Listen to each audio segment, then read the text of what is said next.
Hey viewers, welcome back to RAK Tutorials.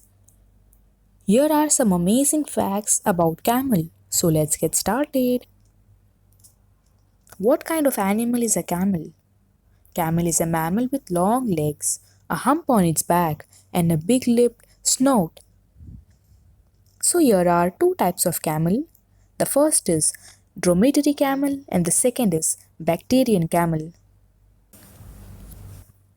Here are some of the amazing facts about camel which you need to know.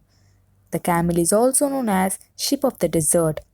Camels have been used for transporting goods across deserts for thousands of years.